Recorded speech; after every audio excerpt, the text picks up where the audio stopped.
बिस्मिल्लाहिर्रहमानिर्रहीम। Welcome back. अच्छा, पहले प्रीवियस वीडियो में हमने न्यूक्लियस के बारे में डिटेल से पढ़ा था। अब हम साइटोप्लाज्म के बारे में पढ़ेंगे। अब देखिए, जहाँ पे लफ्ज़ साइटो आ जाए ना, साइटो, लफ्ज़ साइटो कहते हैं कि भाई सेल को कहते हैं। हो सकता है कि आपको एमसीक्यूज भी आए कि साइटो किसे कहते हैं, तो आपने क्या कहना है कि साइटो मीन्स सेल।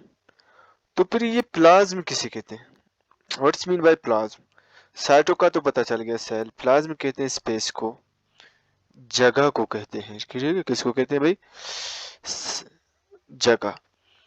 अब सेल जगह क्या मतलब? सेल की जगह। ठीक है, साइटोप्लाज्म का मतलब क्या है? सेल की जगह। अब ये हमारे पास सपोज सेल है, ये क्या है? सेल है, ये जो दिया हुआ है। ये हमारे पास न्यूक्लियस है, ये क्या है? न्यूक्लियस। ये सेल, ये क्या है? न्यूक्लियस है। सेल का ये जो न्यूक्लियस है, ये न्यूक्लियस का जो मेम्ब्रेन है, इसको क्या कहते थे? Nuclear membrane. आपको याद होगा, न्यूक्लियर मेम्ब्रेन। अब ये न्यूक्लियर मेम्ब्रेन है, ये आपको पता है क्या है? सेल मेम्ब्रेन है। ये क्या है हमारे पास? Cell membrane. ये है सेल मेम्ब्रेन। तो न्यूक्लियर मेम्ब्रेन से लेकर सेल मेम्ब्रेन तक, कहां तक? यानी यहां से लेकर यहां तक, ये जो स्पेस है, ये जो जगह है, इसको कहते हैं साइटोप्लाज्म। ठीक। अब साइटोप्लाज्म के अंदर क्या होते हैं? सेल के ऑर्गेनेलीज होते हैं। सेल के ऑर्गेनेलीज कौन से होते हैं? मुख्तलिफ होते हैं। माइटोकॉन्ड्रिया है, राइबोसोम है, एंडोप्लाज्मिक रेटिकुलम है, वगैरह वगैरह। अच्छा, मैंने आपको पहले बताया था कि सेल की कुछ ऐसी चीजें जिनको हम सेल के ऑर्गेनेली नहीं कहते हैं। एक थे सेल वॉल, सेल मेम्ब्रेन, ये साइटोप्लाज्म, ये भी सेल का ऑर्गेनेली नहीं है। एक और चीज है जिसको हम कहते हैं साइटोस्केलेटन, वो आप पढ़ोगे इसमें 9th-10th में, आपके उसमें सिलेबस में नहीं है। ठीक है, तो ये सेल के मेम्ब्रेन क्या कहते हैं, ऑर्गेनेलीज नहीं है। तो ये जो एरिया है, इस एरिया का नाम क्या है? साइटोप्लाज्म। अब इसमें क्या है? एक तो चीज है जिसको कहते हैं पानी की तरह, लिक्विड है। क्या है? देखो, एक है लिक्विड, लिक्विड। दूसरा हमारे हम कहते हैं कि विस्कस। ठीक है, विस्कस कहते हैं कि भाई गाढ़े को, किसको कहते हैं? गाढ़ा।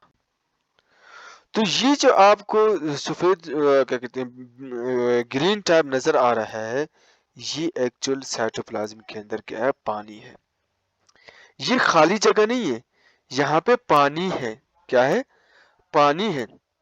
ये ऑर्गेनेलीज पानी के अंदर मौजूद होते हैं, यानी पानी, सॉरी मैं कहता हूँ लिक्विड, लिक्विड के अंदर होते हैं। अब इस लिक्विड का एक नाम है, इसको हम कहते हैं साइटोसोल। इसको क्या कहते हैं? इस लिक्विड को कहते हैं साइटोसोल। यानी साइटो कहते हैं सेल को, सोल कहते हैं लिक्विड को। तो सेल के अंदर जो लिक्विड है उसको क्या कहते हैं? साइटोसोल कहते हैं, जो कि किसमें? साइटोप्लाज्म में मौजूद है। अच्छा, ये यहाँ पे ऑर्गेनेलीज होते हैं। इन ऑर्गेनेलीज को पकड़ा हुआ होता है, होल्ड किया होता है साइटोस्केलेटन ने। किसने? साइटोस्केलेटन। तो ये साइटोस्केलेटन वो होते हैं, ये होते हैं फिलामेंट। क्या होते हैं? फिलामेंट होते हैं। फिलामेंट किसे कहते हैं? धागे को कहते हैं। किसको कहते हैं? धागे। तो ये धागे की तरह होते हैं फिलामेंट, जो इनको पकड़ते हैं। क्योंकि खाली जगह में तो ये चीजें नहीं होंगे, तो ये पानी में अगर सिर्फ होते तो फ्लोट करते, यानी माइटोकॉन्ड्रिया इधर है तो इधर से कभी इधर आता, कभी उधर जाता। न्यूक्लियस अपने सेंटर में कैसे रह सकता? कभी इधर जाता, कभी उधर। तो उनको अपनी जगह पे रखने के लिए, अपनी जगह पे फिक्स करने के लिए होते हैं साइटोस्केलेटन। साइटोस्केलेटन, ये साइटोस्केलेटन क्या चीज है भाई? साइटोस्केलेटन, साइटो फिर सेल को स्केलेटन कहते हैं ढांचे को, यानी कुछ ढांचे होते हैं, कुछ फिलामेंट होते हैं, कुछ धागे की तरह चीजें होते हैं। ये तीन किस्म के होते हैं, आपको इसको छोड़े। तो ये क्या करते हैं, सेल को पकड़ते हैं, सेल्यूलर ऑर्गेनेलीज को पकड़ते हैं। ये जो ऑर्गेनेलीज हैं इनको अपनी जगह पे स्पेसिफिक करते हैं, इनको पकड़े रखते हैं। ये था साइटोस्केलेटन। ठीक, अब नेक्स्ट बढ़ते हैं।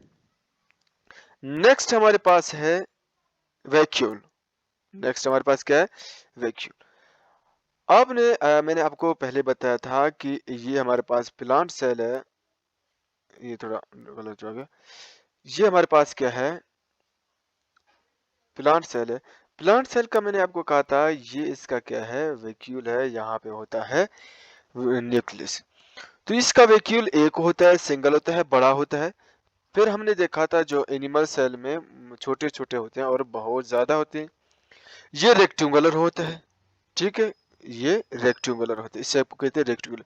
और इसके क्या होते हैं, सर्कुलर शेप के होते हैं, यानी गोल सर्कल की तरह होते हैं। अच्छा, वैक्यूल क्या चीज है, वैक्यूल भाई एक स्ट्रक्चर है। ये क्या है, एक स्ट्रक्चर है, एक ढांचा है, एक साख्त है जो कि सेल के अंदर होता है। और इसके अंदर होता है लिक्विड, और इसका इसका एक ही लेयर होता है। क्या होता है, यहाँ पे एक बाउंड्री है इसका, यानी ये सिंगल बाउंड्री है। ये आपको नजर आ रहा है, ये क्या है, एक सिंगल बाउंड्री है। अब ये एनिमल सेल में मैंने आपको कहा छोटे होते हैं, और प्लांट सेल में एक होता है और बड़े होते हैं। ये एक्चुअली खाली जगहें होती है सेल के अंदर। ये क्या होते हैं, खाली जगहें होती, मतलब जगह है, प्लेस है, लोकेशन है। किसके लिए, इसमें स्टोरेज के लिए। किसके लिए, ये स्टोरेज के लिए जगह होती है। किस चीज का स्टोरेज भाई, वाटर इसमें आता है, फूड इसमें स्टोर होता है, और वेस्ट मटेरियल्स वगैरह कुछ इसमें क्या होते हैं, वेस्ट मटेरियल्स इसमें स्टोर होते हैं। ये आपको पॉइंट है कि water, food and waste material are stored in it, इसमें जमा होते हैं, स्टोर होते हैं। अब जहां पे पानी की जरूरत होती है सेल को, यहां से पानी आउट हो जाता है। फूड की जरूरत होती है, फूड आउट हो जाता है। वेस्ट मटेरियल जमा हो गया, यहाँ से आउट बिल्कुल सेल से निकल जाते हैं, क्योंकि वेस्ट मटेरियल की सेल को जरूरत नहीं होती है। बढ़ते हैं नेक्स्ट की तरफ। नेक्स्ट हमारे पास है important organelle of the cell, इसको कहते हैं माइटोकॉन्ड्रिया। ठीक है, इसको माइटोकॉन्ड्रिया कहते हैं। अच्छा, माइटोकॉन्ड्रिया, ये आपको स्ट्रक्चर नजर आ रहा है, दिस इज माइटोकॉन्ड्रिया। ये माइटोकॉन्ड्रिया, पहला ये देखा, आप देख रहे हैं आप बाहर से, ये स्मूथ सरफेस है। ये क्या है, इसका स्मूथ सरफेस है, बाहर वाला बिल्कुल सीधा सरफेस है। अंदर वाला सरफेस आपको नजर आ रहा है कि इस तरह है। ठीक, यानी ये इनफोल्डिंग है। ये क्या है, इनफोल्डिंग, यानी फोल्ड बने हैं, इनफोल्डिंग सरफेस। इसके क्या बने हुए भाई, फोल्ड बने हुए हैं। अब इसके अंदर आपको एक लिक्विड नजर आ रहा होगा, यहाँ पे लिक्विड नजर आ रहा है। अब जो साइटोप्लाज्म का जो लिक्विड था, हमने इसको साइटोसोल का नाम दिया था, बल्कि साइंसदान ने दिया था, इसका नाम साइटोसोल था। इसका नाम है मैट्रिक्स। इसका नाम क्या है, मैट्रिक्स कहते हैं इसको। अच्छा, ये जो इनफोल्डिंग, ये जो मेम्ब्रेन है ना, ये जो मेम्ब्रेन है, इसको कहते हैं क्रिस्टी। इसको क्या कहते हैं, क्रिस्टी। अब एक चीज है, दो चीजें, एक है, आपको हो सकता है कंफ्यूज करें, ये हो सकता है एक्सक्यूज भी आ जाए। आपको दो चीजें मिलेंगे, एक है सिस्टर्नी, दूसरा है क्रिस्टी। ये इंपॉर्टेंट है और ये आता है। देखो, क्रिस्टी होता है किसका, माइटोकॉन्ड्रिया का। सिस्टर्नी होता है एंडोप्लाज्मिक रेटिकुलम्स का। किसका, एंडोप्लाज्मिक रेटी एंडोप्लाज्मिक रेटिकुलम का आता है। ठीक है, ये होता है किसका, माइटोकॉन्ड्रिया का, और ये किसका होता है भाई, ये होता है एंडोप्लाज्मिक रेटिकुलम का। ये आ सकता है कि cristae is the surface of या मेम्ब्रेन ऑफ, जो भी वहां पे सवाल आ गया उस सवाल को देख लें। तो सिस्टर्नी उसका है और क्रिस्टी किसका है, माइटोकॉन्ड्रिया का है। इसके अंदर जो मैं क्या कहते हैं, ये जो लिक्विड आपको नजर आ रहा है, इस लिक्विड का नाम है मैट्रिक्स। इसका नाम क्या है, या मैट्रिक, मैट्रिक्स या मैट्रिक अगर जमा करें तो मैट्रिक्स, मैट्रिक्स, ठीक है। तो इसका नाम क्या है, मैट्रिक। ये इनर सरफेस है, इनर सरफेस, ये इसका आउटर सरफेस, ठीक है। दो सरफेस, इसका इनर सरफेस और आउटर सरफेस। अब ये देखो माइटोकॉन्ड्रिया क्या है हमारे पास, डबल मेम्ब्रेन ऑर्गेनेल है। माइटोकॉन्ड्रिया क्या है, एक ये है और एक ये, दो मेम्ब्रेन है, माइटोकॉन्ड्रिया है। ये तमाम यूकेरियोटिक सेल में पाया जाता है। हमारे पास दो किस्म के सेल थे, एक हमारे पास क्या था, प्रोकैरियोटिक, और दूसरा हमारे पास क्या था, एक था प्रोकैरियोटिक सेल, दूसरा हमारे पास क्या था, eukaryotic cell, eukaryotic cell. Pro कहते हैं बिफोर को, ये सिर्फ बैक्टीरिया, ओनली बैक्टीरिया। बैक्टीरिया का जो सेल है वो क्या है, प्रोकैरियोटिक है। क्यों, क्योंकि मैंने आपको कहा था ये बैक्टीरिया है। बैक्टीरिया के जो अंदर की चीजें हैं उनका बाउंड्री नहीं होता, ये बाउंड्री उनका नहीं होता है। ये मिसाल, ये इसका न्यूक्लियस है तो न्यूक्लियस का बाउंड्री है, तो इसको कहते हैं यूकैरियोटिक सेल और इसको क्या कहते हैं, प्रोकैरियोटिक सेल। तो माइटोकॉन्ड्रिया इसके अंदर नहीं होता है, not present in this, but इसमें क्या है, मौजूद है। ये कितने हैं, चार ऑर्गेनिज्म में यूकैरियोटिक हैं, ठीक है, कहलाते हैं यूकैरियोटिक सेल चार, एनिमलिया, प्लांटिया, फंजाई और प्रोटिस्टा, ठीक है। प्रोकैरियोटिक, अब देखो हो सकता है आप दो चीज में आप कंफ्यूज हो, एक चीज है प्रोटिस्टा, प्रोकैरियोटिक, प्रो या कैरियोट। देखो ये जो प्रोकैरियोट है ये है kingdom Monera, kingdom Monera. Protista हमारे पास ये अलग वो है, किंगडम है, और इसमें आते हैं यूनिसेल्युलर ऑर्गेनिज्म, यूनिसेल्युलर ऑर्गेनिज्म आते हैं। समझ आ गई, इसको अपने जहन में बिठाना है भाई। प्रोटिस्टा में आप ऐसे ना करो कि भाई प्रोकैरियोटिक आते हैं, बैक्टीरिया आते हैं, नहीं, बैक्टीरिया आता है किंगडम मोनेरा में आता है, और प्रोकैरियोट हैं। प्रोटिस्टा और प्रोकैरियोट में क्या है, बड़ा डिफरेंस है, इस चीज को अपने माइंड में बिठा दो। तो ये किस में पाया जाता है, प्रोकैरियोटिक सेल में पाया जाता है। अब ये मोस्ट इंपॉर्टेंट है और इसमें एमसीक्यूज आ सकता है कि power generating house of the cell या power house of the cell क्या है। आपने माइटोकॉन्ड्रिया को याद रखना है, किसको, माइटोकॉन्ड्रिया, ठीक है। कॉन्ड्रिया is power house of the cell या power generating house of the cell. अब क्यों इसको power house of the cell कहते हैं, अब मैं थोड़ा सा मजीद डिटेल में जाता हूं ताकि आपका कंसेप्ट भी क्लियर हो जाए, ताकि आपका कंसेप्ट क्लियर हो जाए। देखो हमें चाहिए, हमें काम करने के लिए क्या चाहिए भाई, एनर्जी चाहिए, एनर्जी चाहिए होता है। अब हम एनर्जी लेने के लिए फूड लेते हैं। अब फूड हमें डायरेक्ट तो एनर्जी नहीं दे सकता है, फूड जाता है, स्टोर होता है, क्या होता है, स्टोर होता है सेल में, किसमें, सेल में। अब ये फूड डायरेक्ट अभी मैदे में क्या होता है, पहले इसका डाइजेशन होता है या हजम होता है, वहां पे कार्बोहाइड्रेट की सूरत में जाता है, कार्बोहाइड्रेट की सूरत में जाके सेल के अंदर क्या होता है, स्टोर होता है। अब सेल से हमें एनर्जी चाहिए एटीपी की सूरत में, किसमें, एटीपी एक मॉलिक्यूल है, एडेनोसिन ट्राइफॉस्फेट, ठीक है। ये इसका फुल फॉर्म है एडेनोसिन ट्राई फास्फेट। फास्फेट हो सकता है ये आपका एग्जाम में आ जाए कि ATP stands for adenosine triphosphate, sorry triphosphate. ठीक, इसको दूसरा नाम है एनर्जी करेंसी। Energy currency.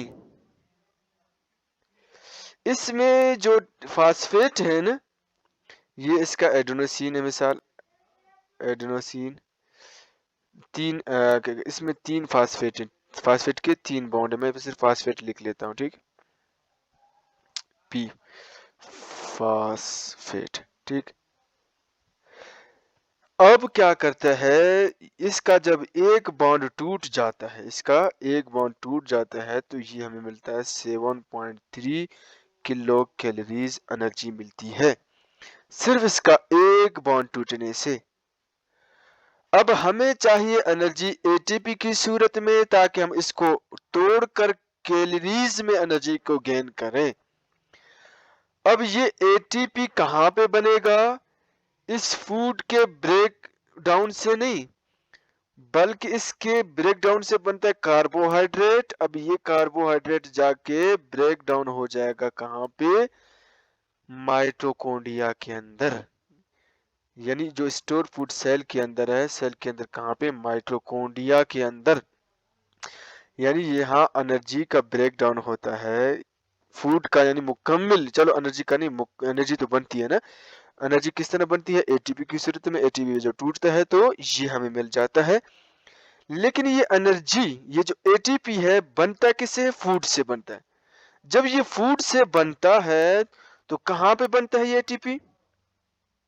थोड़ा मैं इसको रिमूव करूं।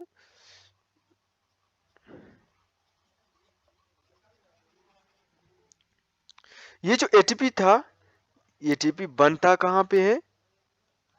बनता है भाई ये माइटोकॉन्ड्रिया के अंदर। किसके अंदर भाई? माइटोकॉन्ड्रिया के अंदर बनता है। अब माइटोकॉन्ड्रिया के अंदर हमने कहा था फूड स्टोर हो गया था। अब इस फूड को एटीपी में कन्वर्ट करने के लिए एक चीज की जरूरत है। स्क्रीनशॉट लो, ये लिख लिया करो भाई। ठीक है, अब इसको एटीपी बनाने के लिए, इसको एनर्जी, ये फूड है, इसको बनाने के लिए ऑक्सीजन की जरूरत होती है। किसकी जरूरत होती है? ऑक्सीजन की। हम लेते हैं ये बाय रेस्पिरेशन। बाय रेस्पिरेशन, सांस जो हम लेते हैं, सांस के जरिए हम ऑक्सीजन लेते हैं। यही ऑक्सीजन जाके खून में मिलता है। खून से होता हुआ जहां पे जरूरत है जिस सेल को, वहां पे ये जाता है, वहां जाता है माइटोकॉन्ड्रिया के अंदर। माइटोकॉन्ड्रिया के अंदर जैसे जाता है, वहां पे रिएक्शन होता है, रिएक्शन से बनता है एटीपी। एटीपी हमारे पास जब ब्रेक डाउन होता है तो हमारे पास क्या मिल जाती है? एनर्जी मिलती है। जब एटीपी की ब्रेक डाउन होती है तो हमें 7.3 किलो कैलोरीज एनर्जी मिलती है। ठीक है, तो ये था, ये सारा प्रोसेस किसके अंदर होता है भाई? माइटोकॉन्ड्रिया के अंदर। यानी माइटोकॉन्ड्रिया के अंदर बनता है एटीपी। अब ये जो एटीपी बनता है माइटोकॉन्ड्रिया के अंदर, ये एनर्जी का करेंसी है, जिसकी वजह से इसको कहते हैं power generating house of the cell. ठीक है, क्योंकि यहाँ पे एनर्जी बनती है और इसके अपने कुछ डीएनए और क्या कहते हैं, डीएनए वगैरह इसका अपना भी होता है। This was about mitochondria, and this lecture was consist of vacuole and cytoplasm. Yeah, there are 3 organelles discussed by me. I hope you got these, and कोशिश करो कि इसे जितने पॉसिबल एमसीक्यूज हैं वो बना लो। नहीं तो मैं चैप्टर के एंड में तमाम एमसीक्यूज, जितने पॉसिबल एमसीक्यूज हो गए, वो सारा मैं डिस्कस करूँगा इंशाल्लाह। Hope for the best. Thank you.